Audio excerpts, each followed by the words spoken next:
Greetings, everyone. Welcome to the Enterprise Edge podcast. I am thrilled to have TVN Reddy joining me, CEO of Aptean, based here in Atlanta.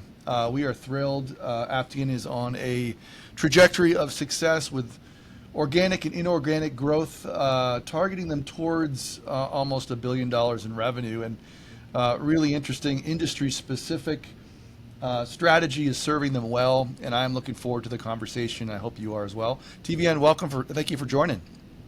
No, Mark. Thanks for having me. Absolutely. Super excited to have this conversation. Yeah, great. Well, congrats. So let's talk about acquisitions. Most recently, Aptean made a fairly significant acquisition in Logility. I think it was almost 500 million in April, I think, earlier this year. Supply chain management focus. And I think since you became CEO in 2018, you've done a number, like 30 some odd acquisitions. So this is clearly a key part of your growth strategy. And I'm curious, how do you balance the speed of integration with sort of the depth and the realization of value? Talk a little bit about your playbook that you've repeated multiple times and how that's working for you. Thanks, Mark. Yep. Yeah, let me first talk about Logility. Yep. It's a very, very complementary acquisition for us. As you know, right, Aptean has been a lot of ERP focus, like MES, ERP, and TMS focus. In a way, if you think about it, that's on execution side. Mm-hmm. Right? It's like we execute the different processes of the customer. What we did not have very super capabilities, while we have some capabilities embedded within some of the ERPs, we did not have very superior industry best capabilities in the planning, forecasting, and optimization. Yep. Whether it be supply, inventory, and manufacturing, and a way to model out scenarios, right, and demand optimization as well. So it's really what Logility brings us, the software that's focused on supply, demand, and inventory optimization, along with many other capabilities, and significant amount of AI embedded in all their solutions to drive continuous optimization of the customer's supply chain. So we can combine that with our best-in-class, very industry vertically focused ERPs and other manufacturing capabilities. So that then we can actually provide end-to-end solutions to our customers in all the segments we focused on, whether it be process manufacturing, discrete manufacturing, distributors around the world and across the globe. So we're very, very excited about the acquisition. It's super complementary. We already have, I think, at least more than a dozen of our existing customers interested about buying solutions from came with Logility. Actually, there's one customer maybe signing up this week. It is this week, so it actually shows the excitement of our customer base around the solutions as well. And talk about kind of sit back and about our acquisitions. Yeah, we've been pretty active. As you know, in making a number of acquisitions.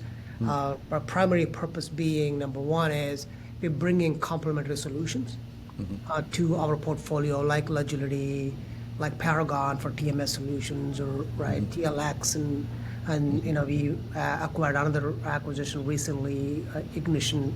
It's called the DSD software, which has been a gap in our solutions for a while.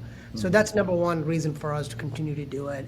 I'll talk a little bit about why that strategy is proving to be significant value creation for us as the AI comes into the play, which we did not have until 2 years ago.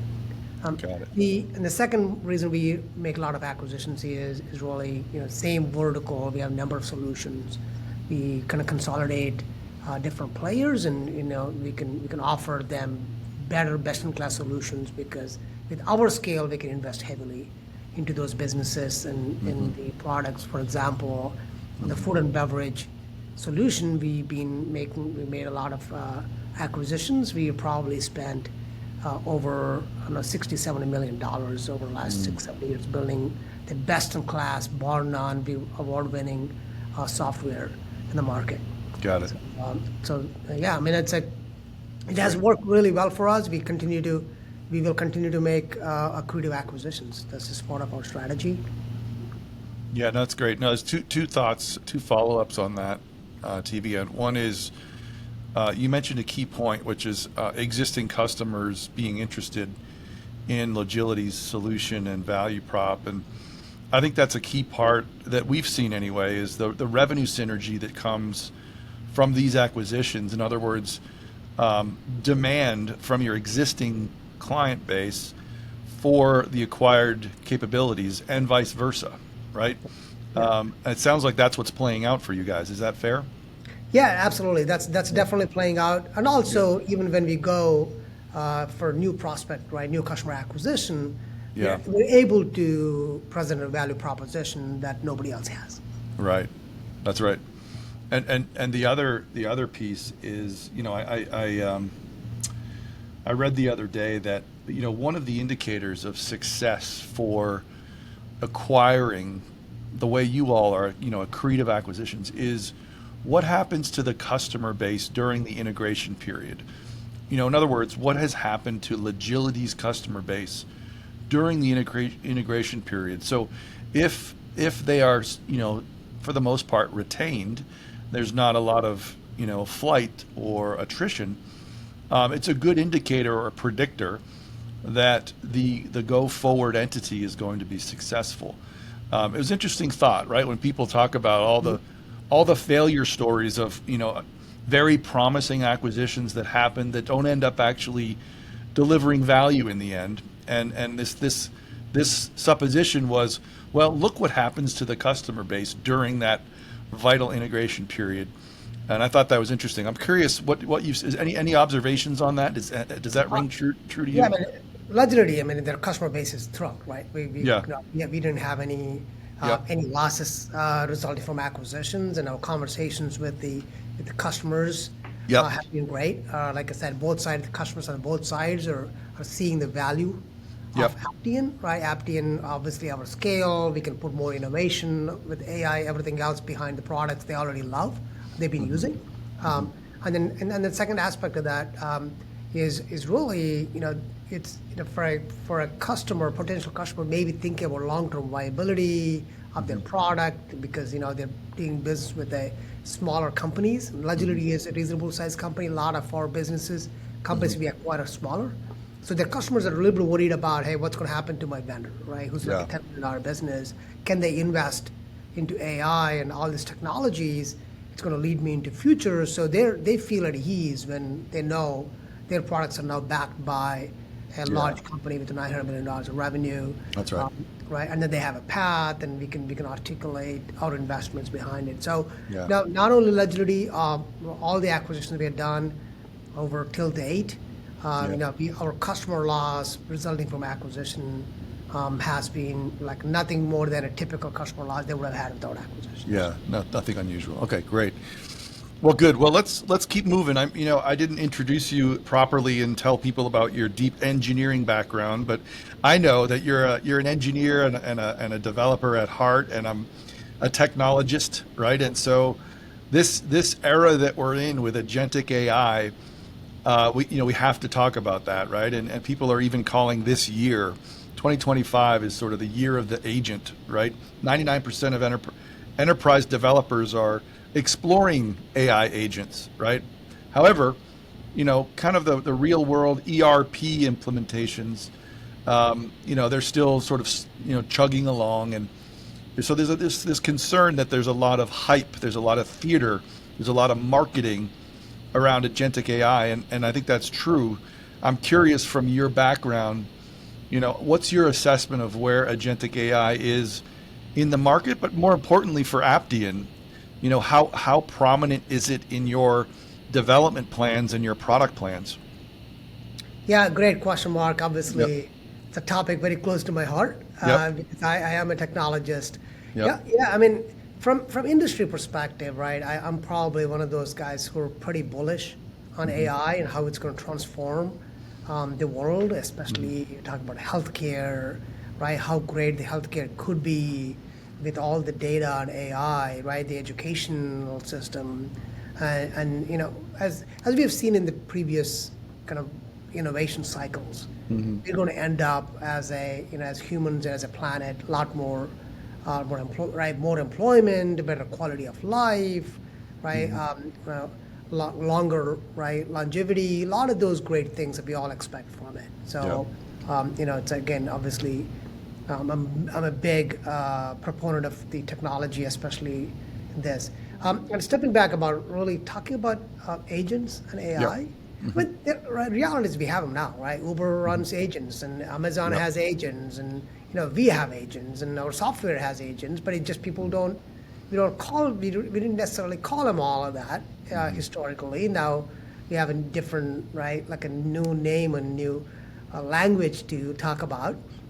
So yeah, I mean we're going to have an influx of agents in everything we do. Yeah, Right? Whether right. it be, you have agents in your car driving from here to there, right? Agents in your, computer, and the Yeah. smartphone will have like thousands of agents running. That's right. Right, it's going to be a lot of agents, and and let's go to the enterprise software. It is from a software and enterprise software perspective, putting Aptean aside, I do think it's going to be a significantly shift on how software has been built, consumed, implemented, and used by consumers, right, of the future in enterprise and on consumers, right? Because over the last 20, 30 years since software was invented with the punch cards in the 1950s, we evolved significantly over the last 50 years. But it's still, a lot of it is, if you think about enterprise space specifically, the vendors create and say, hey, I got this little solution for you. It's called OEE or MES or ERP for a company, like a bakery, or a company that makes widgets and sells them. Why do they need to understand what ERP is, what supply chain is, what MES is? Yeah. Right? So it's kind of like the software vendors kind of decided what solution they build, and the industry analysts said, hey, this is called this, and they're probably 30 three-letter acronyms that make up the entire, right, the solution suite. Right? We talk about it, maybe 50 for a larger company, right? Yeah. But if you step back and think about it, it's really what a business needs is, software or a solution, not even a solution, that's going to automate, optimize their systems on an ongoing basis and help the managers to make right decisions at the right time and execute various tasks in their supply chain, right, as efficiently as possible, so they can actually do what they're meant to do, which is, maybe making pizza sauce or making spices or distribute, like make furniture, whatever that is, right? And then distribute the furniture and sell it to it, right? So I do think fundamentally, it has to eventually we have transforming thing about solutions that help businesses do, right, plan and execute and optimize their entire back office. Yeah. I think the constraint of software development being so expensive that going to last for 50 years will change as we think forward. On AI agents, whether it be producing code or giving assistance or performing tasks or predicting the future of all of those things will play really well into kind of transforming into that future, which will only, right, exponentially increase the value of software that will be provided to the enterprises.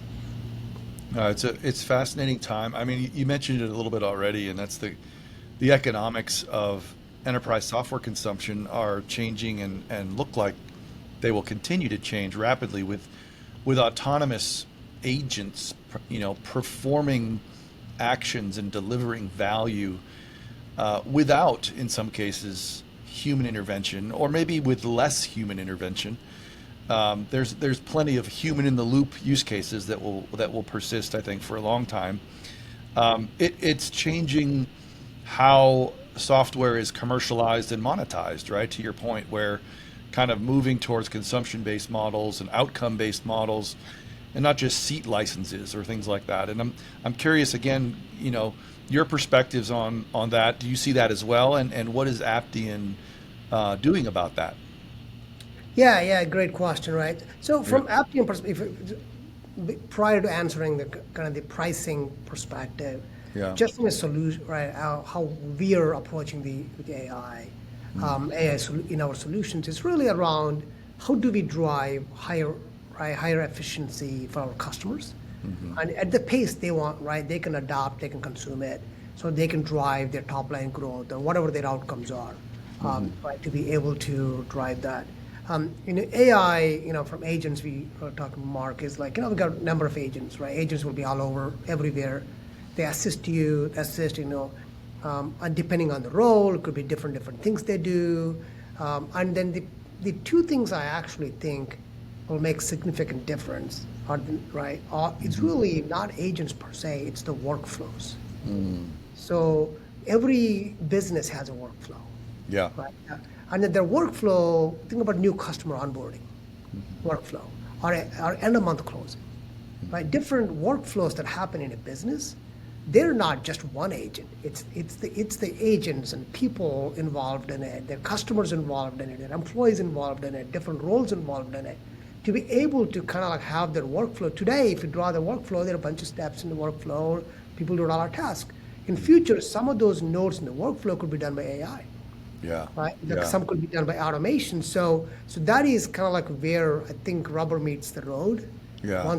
Right? Because that's where, and then workflows also depend on the depth of the functionality, right? So we have a lot of depth of features that can go deeper, like recipe management and, like a product, product lifecycle, product creation, a lot of those things which horizontal softwares don't have. So that's why it's actually exponentially valuable. And also because the conversation we have breadth of solutions nobody else has. So these AI workflows can cut through from right through entire processes across the supply chain. For example, a manufacturing lane has to be taken out because it has to be maintained. So we can predict when it's when it should be maintained. You can make an appointment with the most favored vendor to come in and make a change. And while the lane's being maintained, or what do you do with how do you reallocate people that work on that lane to a different lane? And what do you do with the raw materials? Say you don't want the raw materials sitting in front of your warehouse while lane's down.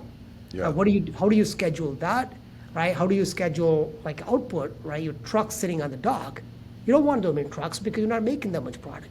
So the entire workflow today is probably handled by people, work, right? If the person that's perfect in mapping all this out, done 10 years, is not there that day, you have a chaos, right? So that's all those workflows, whether it be a workflow that's running normally or there's a blip, mission went down unexpectedly, what do you do? Yeah. All of those things is where I think, AI has brain compared to automation, right? So it actually transforms the efficiency, whether it be, even a simple thing like recall. Sometimes, right, I have a lot of customers, right, food customers we have, recall, nobody wants a recall. If the recall happens today, we may be recalling more than we should. Yeah. Yeah. Right? AI models will help you, should you recall or not? If you do, what's the minimal product you want to recall? Today you may be recalling everything because you're scared, right? You don't know enough to know. And then how does their workflow look like? Like decision making, who does what, all of that stuff. I think it's super excited about it. So the workflows, AI embedded workflows, I think really drive the significant efficiency, which depend on data, richness of the data and functionality of the product. Second one, and personally, I think of I call them workspaces. So let's say, I'm a CEO or a CFO. Today, CFO needs data to make decisions. How does the data get to them? How do I get visibility of what's happening? How do I get visibility of what happened yesterday in my business? What do I need to know to make decisions I need to do? I don't need a bunch of staff meetings and ask for a bunch of data to know, right? It's a lot of the times it's like you're hunting for information, right, instead of data coming to you, and then a lot of people. So, but the same thing for different workflow, for sales workspace or collector's workspace or accountant workspace. Think about different use cases of this. So that's the other aspect we think of it as, that every persona to have a set of agents. I participate in some workflows. I have workspace which helps me, right? So that actually my day could be most effective possible to driving what matters for the business. So set up all of those things, underpinning on top of the AI. And we're also actually, part of our solutions is that we have we call Aptean Intelligence Studio. Yes. That's coming out part of the Aptean, what we call App Central tool, App Central platform we just launched. So we create agents. Aptean will create agents, number of agents for our software. They'll be embedded. They're available for everybody to use. Part of the processes, we will create some template workflows. Customers can create more workflows and modify them. Right? Same thing with the workspaces, and they can create their own agents using our studio, and then you deploy them into workflows. So we're providing a lot of different capabilities. Got it. For customers to be able to do that. So, Well, that's great. TVN, it raises another important point, and if all goes well, there could be thousands of people listening to this, and I want to give you a chance because you and I talked earlier and said that Aptean is the best kept secret, and I want to help reveal some of these tremendously valuable secrets. And one of them is that you have a very disciplined industry focus, and part of your strategy that I understand in terms of not only organic growth and product development, but also inorganic growth, is to be very industry adaptive and industry driven. And it's coming around to a question, but the observation I have is that there's this sort of ongoing discussion, maybe it's a debate, but there's a discussion about the value of industry specific enterprise software and in the context of total cost of ownership and with regards to software purchase price plus integration plus professional services customizations plus, right? And at the end of the day, which is the better TCO story? Is it industry specific or is it horizontal platform?